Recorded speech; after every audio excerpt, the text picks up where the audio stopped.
NDA కూటమిలో పిఠాపురం పంచాయతీకి తెరపడింది. అధినేత బుజ్జగింపులతో పిఠాపురం టీడీపీ కోఆర్డినేటర్ వర్మ వెనక్కి తగ్గారు. పవన్ కళ్యాణ్ను భారీ మెజార్టీతో గెలిపిస్తామని ప్రకటించారు ఆయన. దీంతో 4 రోజులుగా జరుగుతున్న వివాదానికి శుభం కార్డు పడింది.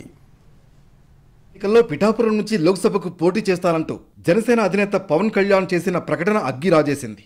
పవన్ ప్రకటనపై స్థానిక టీడీపీ క్యాడర్ నుంచి తీవ్ర వ్యతిరేకత వ్యక్తమైంది. పిఠాపురంలోని టీడీపీ ఆఫీస్ ఎదుట ఆందోళనకు దిగారు. పార్టీ జెండాలను తగలబెట్టి పవన్ కళ్యాణ్తో పాటు చంద్రబాబుకు వ్యతిరేకంగా నినాదాలు చేశారు.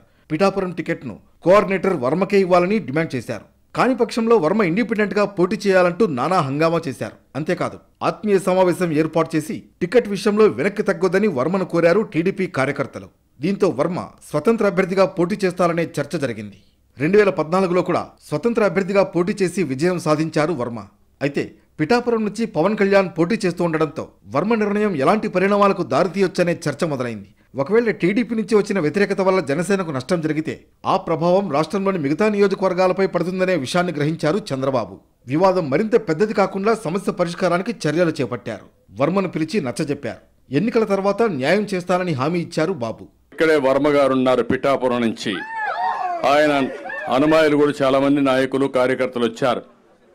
పిఠాపురం నియోజకవర్గాన్ని బ్రహ్మాండంగా సమర్థవంతంగా ఎప్పటికప్పుడు నర్చర్ చేసి వర్మగారు ఆ నియోజకవర్గాన్ని బ్రహ్మాండంగా నడిపించారు. కష్టాలు పడ్డారు, ఇబ్బందులు పడ్డారు.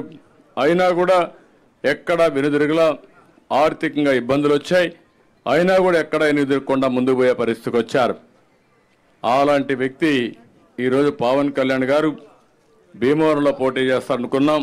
కాదు, నేను పిఠాపురం నుంచి పోటీ చేస్తానంటే ఆయన కోసం త్యాగం చేయమని నేను మన వర్మ గారిని కోరా. తప్పకుండా అంగీకరించారు.